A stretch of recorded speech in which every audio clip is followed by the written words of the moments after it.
Shalom everyone, I'm going to continue the series of the Daf Yomi today. We are in Pei Zayin, that is page number 87 of Masechet Nedarim. So today we've been talking within regards to the last few days, within regards to the power of the father or the husband to nullify, to Hafaret Nedarim and to Hataret Nedarim, whether it's a sage or not. Now today it's an interesting case that's going to occur.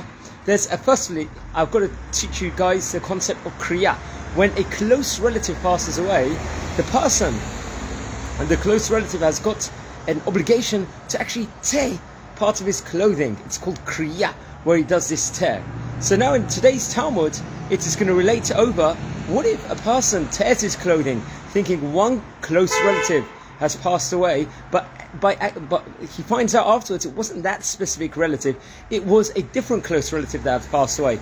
Would he have to tear the garment again at that stage in time, because he did the tearing, which was correct, but in his mind he thought it was a different close relative and then found out later? So according to Rav Ashi, if the person's going to find out quick enough within regards to this, and within regards to it straight away, then that tearing would have been sufficient, the initial one. However, if not, if it wasn't done instantly according to Rashi, then it seems like the Gemara will say that the whole process will have to happen again. The Talmud is also going to speak about a case where someone might have thought a relative had passed away and had done then the Kriyah, and then finds out later on that he didn't pass away then, he passed away like a few hours or moments later, like a specific period later. Would that be enough, that tear, or not, for afterwards? That's what the Talmud is going to concentrate on.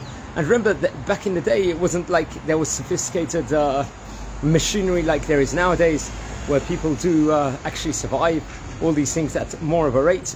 Back then it might have been seen. So the Talmud is also going to specifically speak about that specific case in today's Talmud, and grapple with in regards to that, whether someone thinks someone passed away, did the Kriyah, then the person passed away later, is that going to be good enough, that Kriyah, or not? It's going to discuss.